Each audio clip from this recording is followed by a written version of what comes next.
কই গো, কিছু কি ঠিক করলে? রাজকুমারের জন্মদিনে কি উপহার দেবে? হ্যাঁ গো, পেয়েছি। এই দেখো। উমা, এই যে তোমার ছোটবেলা সোনার আংটিখানা। হ্যাঁ গিন্নি, ঠিক ধরেছ। যেটুকু যা গয়না ছিল সবই তো দেওয়া হয়ে গেছে, নয় বিক্রি হয়েছে।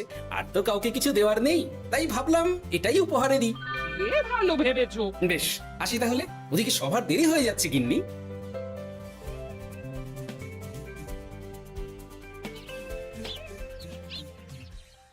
আচ্ছা শোনো, একটা কথা বলতে ভুলে গেছিলাম, আজ একটু তাড়াতাড়ি বাড়ি এসো। শাড়িওয়ালাকে আসতে বলেছি দুপুরে। আবার শাড়িওয়ালা কেন?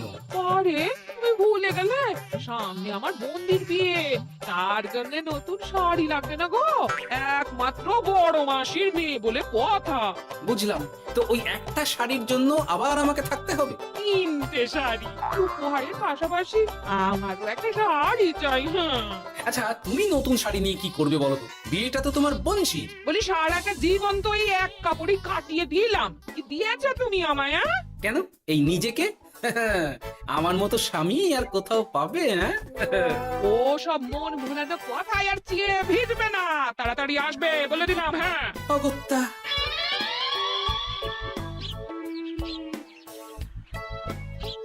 ধুর, গিন্নিরও যত কথা সব বেরোনোর সময়। আবার তাড়াতাড়ি ফিরেও আসতে হবে শাড়ির জন্য। দেখি মহারাজকে বলি অগ্রিম বেতনের জন্য, না হলে তো শাড়ি কেনা যাবে না। তাও একটা হলে হতো, কিন্তু এনাকেও দিতে হবে। আসলে সত্যিই তো, গিন্নি আমার কত যত্ন আত্তি করে, কিন্তু তাকে আজ পর্যন্ত তেমন কিছু উপহার দিতে পারিনি। না, গিয়ে বলি।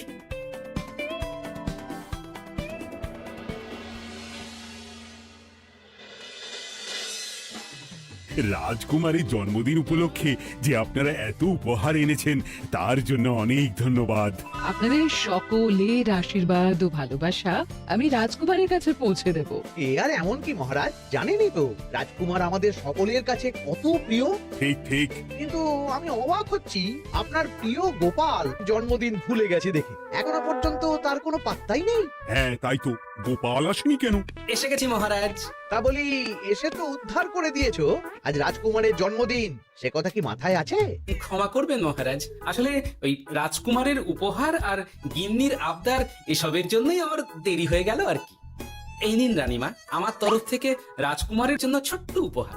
অনেক অনেক ধন্যবাদ গোপাল। তবে মহারাজ, আমারও একটা অনুরোধ ছিল। কি? আমাকে যদি অগ্রিম বেতন হিসাবে কিছু মোহর দেন, তাই নিয়ে আমাকে একটু তাড়াতাড়ি বাড়ি ফিরতে হবে। উনি বলবেন আর ওনাকে দিতে হবে, মামা বাড়ির আবদার। যেটা জানেন না তার মাঝে এত কথা বলেন কেন? হ্যাঁ, আসলে মহারাজ, আমার গিন্নির বোনের মেয়ের বিয়ে সামনে, তাই গিন্নি আবদার করেছে ওই নতুন শাড়ি কেনার জন্য। জানেনই তো বিয়ে বাড়ির কত খরচা, তাই। এ তো খুব ভালো কথা, কিন্তু অগ্রিম বেতন কেন? এমন একটা ভালো খবর দিলে আমার তরফ থেকে তোমার জন্য কিছু মোহর উপহার। এই নাও। ধন্য মা আপনি। আপনার মতো মা থাকতে সত্যি ছেলের কোনো চিন্তা থাকে না রানীমা। ইস, বেটা আবার সুযোগ বুঝে মোহর পেল। কেন যে আমার এমন হয় না। এবার তাহলে আসি মহারাজ, গিন্নি ওদিকে অপেক্ষা করছে। হ্যাঁ হ্যাঁ, যাও যাও, আজ তাহলে সভা এখানে শেষ করলাম।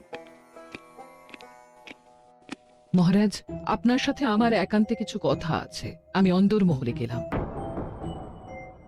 রানীমার আবার হঠাৎ কি হলো, ব্যাপারটা দেখতে হচ্ছে।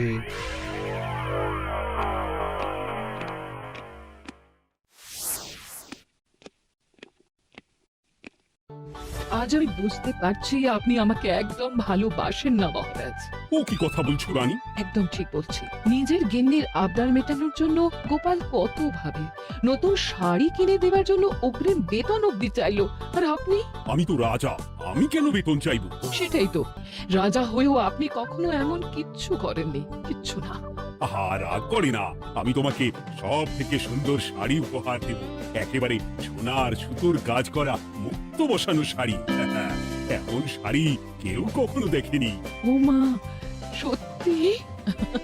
আচ্ছা, এই ব্যাপার। গোপালের কথা শুনে এবার মহারাজ ও রানীমাকে উপহার দেবে? ধুর, আমারই ভাগ্যটা খারাপ।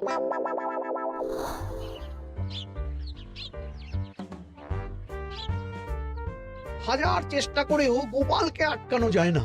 দূর দূর দূর, আমি যা চেয়েছিলাম তা ওই গোপাল পেয়ে গেল। ও কি গো, তুমি কার কার সাথে কথা বলছো? দুর্ভাগ্যর সাথে। কি সব অলক্ষণের কথা? কি হয়েছে? কি আর হবে, সবই তো তোমার দোষ। আমার দোষ? হ্যাঁ, তুমি আমার কাছে বায়না করো না কেন কিছু? তুমি বায়না করনি বলেই আজ আমি রানীমার কাছ থেকে মোহর পেলাম না, কিন্তু গোপাল পেয়ে গেল। এবার বুঝলাম। ঠিক আছে, তাহলে বায়না করছি, তুমি কাল গিয়ে সেটা রানীমাকে জানাবে। ঠিক আছে? হ্যাঁ, করো করো করো, বায়না করো, বায়না করো। কি চাই, কি চাই, কি চাই? পেয়েছি। তুমি রানীমাকে গিয়ে বলবে যে আমার একটা সোনার হার চাই। এই না হলে আমার বউ। দারুণ চাল চেলেছো।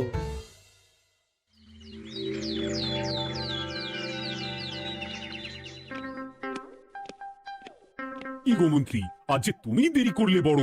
আগে মহারাজ, আমাকে সময় নিয়ে শোনাতে শোনাতে মন্ত্রীমশাইয়ের মনে হয় নিজেরই সময় জ্ঞান খারাপ হয়ে গেছে। তুমি থামো তো মহারাজ, আমারও খুব বড় একটা বিপদ হয়ে গেছে। একমাত্র রানীমাই আমাকে বাঁচাতে পারবেন। আমাকে একটু ওনার সাথে দেখা করার অনুমতি দিন মহারাজ। কিন্তু তোমাদের রানীমা তো এখানে নেই। আসলে জানোই তো যে কুমার অনেক দূরে থাকে, তাই গতকাল রাতেই রওনা দিয়েছে। সে কি, রানীমা নেই? এবার কি হবে আমার? কেন কেন কেন, কি হয়েছে? আসলে মহারাজ, আমার বউ আমার কাছে সোনার হার গড়িয়ে দেওয়ার বায়না করেছে, তাই আমার। বুঝেছি বুঝেছি, চুপ করো তুমি।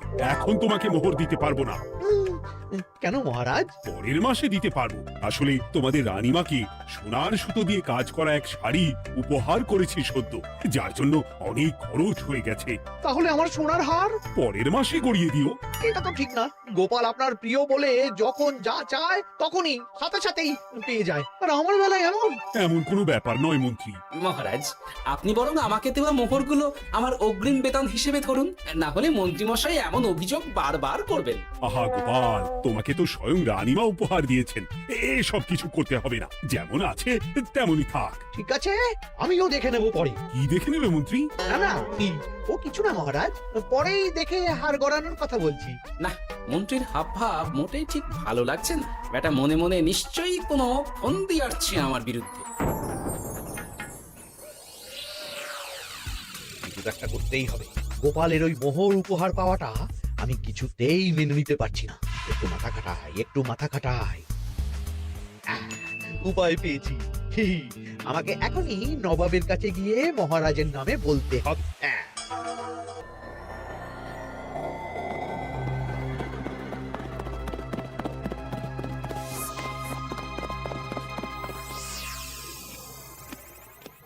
প্রণাম নবাব বাহাদুর। আরে এদের কৃষ্ণনগরের রাজা কৃষ্ণচন্দ্রের মন্ত্রী তো হঠাৎ এখানে কেন? আমি নবাব বাহাদুরকে আন্তরিক ধন্যবাদ জানাতে এসেছি। কিসের জন্য? এই যে আমরা খুব খুশি রাজা কৃষ্ণচন্দ্রের মতো একজন শক্তিশালী রাজা পেয়ে। শুধু সামরিক বলেই নয়, আর্থিক, সামাজিক, রাজনৈতিক সব দিক থেকে। আর এটা সম্ভব হয়েছে আপনার মতো একজন নবাবের মহারাজের ওপর কৃপা দৃষ্টির জন্য। বলতেটা কি চাইছো তুমি? তেমন কিছুই না, আপনার গুণগান করছি। নইলে আপনিই বলুন না, আমাদের মহারাজ কখনো সোনার সুতোয় বোনা মুক্তোর কাজ করা শাড়ি কিনে রানীমাকে উপহার দিতে পারে? কি সোনার শাড়ি? হ্যাঁ, এমন দামি শাড়ি যা হয়তো নবাবের কাছেও নেই। ঠিক আছে ঠিক আছে, তুমি এখন আসতে পারো। আর শোনো, আমি তোমাদের রাজ্য পরিদর্শনের জন্য লোক পাঠাবো। কবে কখন সেটা কাল তোমাদের সূচনা পাঠিয়ে দেবো, কেমন? ঠিক জায়গাতেই আগুনটা ধরিয়েছি মনে হচ্ছে। বেশ। ব্যাপারটা আমার মোটেই ঠিক লাগছে না উজির। কৃষ্ণচন্দ্রর মতো এক সামান্য রাজা এত দামি শাড়ি কিনলো কি করে? কালো বাজারি করছে না তো? আমিও একই কথা ভাবছিলাম হুজুর। এক কাজ করো, কালকে কৃষ্ণনগরে খবর পাঠাও। 2 দিন পর রাজকার্য পরিদর্শনের জন্য তুমি সেখানে যাবে। সব খতিয়ে দেখবে, আর কিছু বেগতিক বা গরমিল দেখলে সেটা বাজেয়াপ্ত করে নেবে, কেমন? আর কে হুজুর?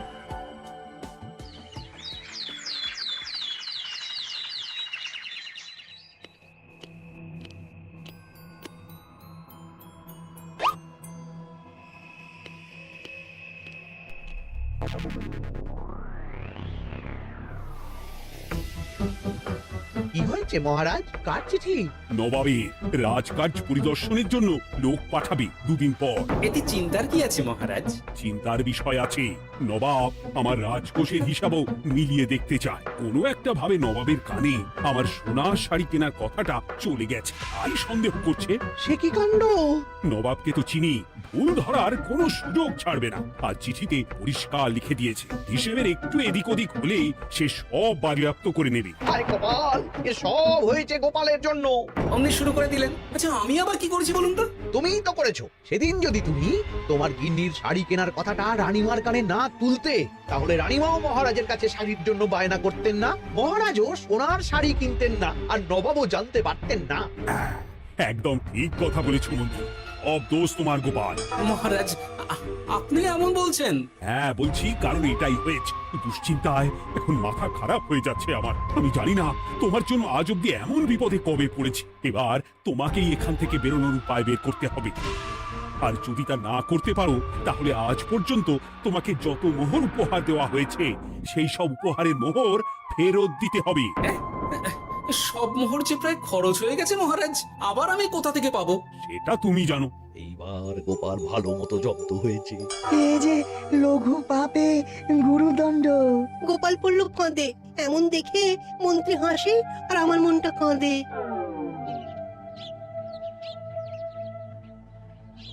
এখানে বসে কি করছো গো গিন্নি? এসে পড়েছ?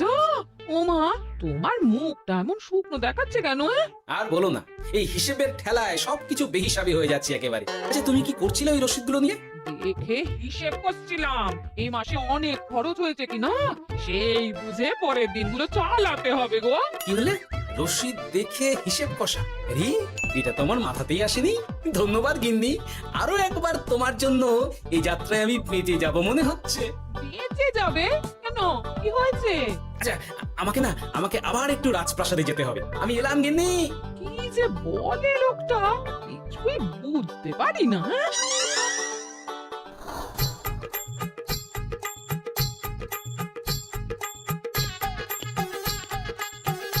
আসতে পারি মহারাজ? এ কি গোপাল, তুমি? আর কোনো চিন্তা নেই মহারাজ, নবাবকে হিসেব বোঝানোর উপায় পেয়ে গেছি। কি বলছো? কি উপায়? এই দুদিনে আপনি শুধু সকল প্রজাদের কাছ থেকে পুরনো রসিদ সংগ্রহ করুন, তাহলেই কেল্লা ফাতে। তাই নাকি? আর নয়তো কি? তবে এ ব্যাপারে মন্ত্রী মশাইকে কিন্তু কিচ্ছু জানতে দেওয়া যাবে না, শুধু আমি যা বলছি তাই করুন মহারাজ। সে তো বুঝলাম, কিন্তু প্রজাদের থেকে পুরনো রসিদ সংগ্রহের কথা ঘোষণা করলেই মন্ত্রী এমনি জানতে পেরে যাবে। চিন্তা করবেন না মহারাজ, আমার কাছে এটারও উপায় আছে। আপনি শুধু খেয়াল রাখবেন যাতে এই কথা পাঁচ কান না।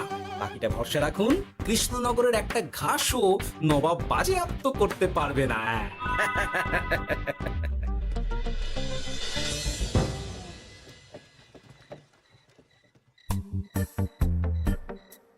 গোপাল দাদু, আমরা সব চলে এসেছি। ভালো সময় এসেছিস, তোদের দাদুর ভবিষ্যৎ এখন তোদেরই হাতে। আপন করে বলছো কেন দাদু? আমরা থাকতে তোমার কিচ্ছু হবে না, শুধু বলো না কি করতে হবে। জানি তো, তোদের যেটা করতে হবে সেটা হলো সবার বাড়ি বাড়ি গিয়ে পুরনো রসিদ সংগ্রহ করতে হবে। এই ব্যাপার, এটা আর এমন কি? কিন্তু কেউ যদি জিজ্ঞাসা করে কেন চাইছি, তখন বলবি যে ওই গোপাল দাদু ওই ঠোঙা বানাবে বলে পুরনো কাগজ চাইছে। আচ্ছা, আমরা এক্ষুনি নিয়ে আসছি। যাক, প্রথম ধাপ হয়ে গেল, এবার পরের ধাপের প্রস্তুতি। যাই একবার বরং বিজ্ঞানীর কাছ থেকে ঘুরে আসি। বিজ্ঞানী, ও বিজ্ঞানী, বাড়ি আছো? আরে গোপাল যে, এসো এসো ভেতরে এসো। বলো, তোমাকে কিভাবে সাহায্য করতে পারি? তোমার কাছে কালি মোছা যায় এমন কোনো কিছু আছে? কালি মোছার জিনিস?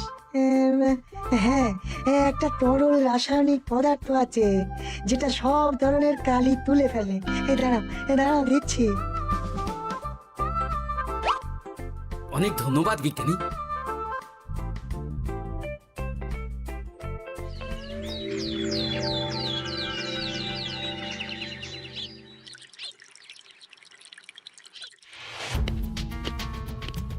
আসুন আসুন, আপনার জন্যই তো অপেক্ষা করছিলাম। তাই নাকি?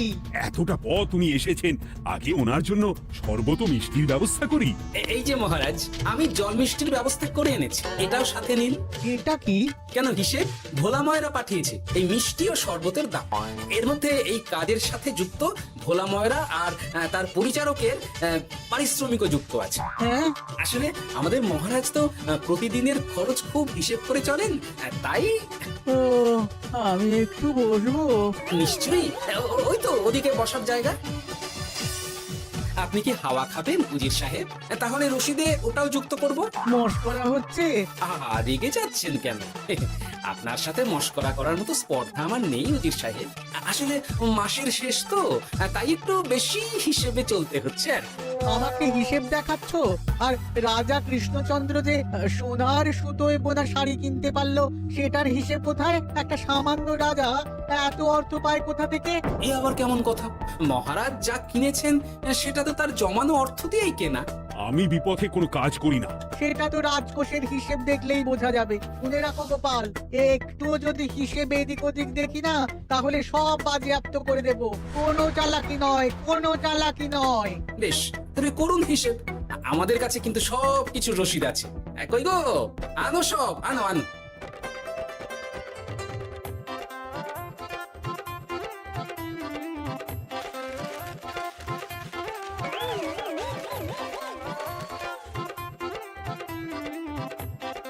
হ্যাঁ, এত রসিদ? আপনি বরং নিশ্চিন্তে হিসেব কষে নিন, আমরা আসি।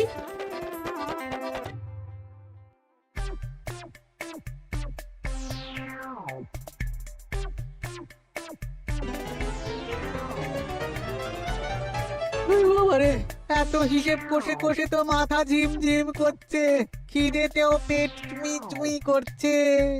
আপনার হিসেব কত দূর উজির সাহেব? আমাকে এখান থেকে নিয়ে চলো গোপাল, আমি আর পারছি না।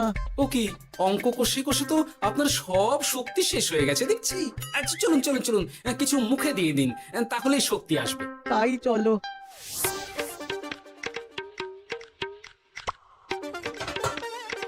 নিন, এটা হলো দুপুরের খাবার, আনাজ মশলা এমনকি রান্নার ঠাকুরেরও পারিশ্রমিকের হিসেব। এবার আমি পাগল হয়ে যাব। আমি আর কোনো হিসেব দেখতে চাই না। সব সময় কি আর হিসেব নিয়ে চলা যায় নাকি? কি আর করা যাবে বলুন? হিসেবে না চললে আপনিই তো মহারাজের উপার্জনের উপর সন্দেহ করবেন, আর বেশি খরচ হলেই সম্পত্তি বাজেয়াপ্ত করবেন। তাই বলে সব কিছুতেই হিসেব? কোনো একদিকে বেশি খরচ হলে বাকি দিকগুলো এইভাবেই কম করে চলতে হয়। কি ঠিক বলিনি? আমি আমার ভুল বুঝতে পেরেছি গোপাল, এবার আমাকে রেহাই দাও। আসলে তোমাদের মন্ত্রী নবাবের কাছে গিয়ে তোমাদের রাজা নামে উস্কেছে। মন্ত্রী? এই রে, খেয়েছে, পালাতে হবে দেখছি। ঠিক জানতাম, মোহরের জন্যই এত কিছু। তাই তো নবাব এমন করেছেন। বেশ, এবার আমি ফিরে গিয়ে নবাবকে সব জানিয়ে দিচ্ছি। সত্যি গোপাল, তোমার তুলনা হয় না। আর মন্ত্রী, আগে মহারাজ, তুমি যা করেছো তার কোনো ক্ষমা নেই। তোমার জন্যই আমার এত হয়রানি হয়েছে। ভুল হয়ে গেছে, আমাকে ক্ষমা করে দিন মহারাজ। গোপালের ওপরে হিংসে করে এমন করেছি, আর হবে না। একটা সুযোগ দিন মহারাজ। হ্যাঁ মহারাজ, সুযোগ দিয়েই দিন। বেশ, তবে তোমার শাস্তি হলো রানীমাকে আমি যে সোনা শাড়ি কিনে দিয়েছি সেটার পুরো দাম তোমাকে আমায় দিতে হবে। হ্যাঁ?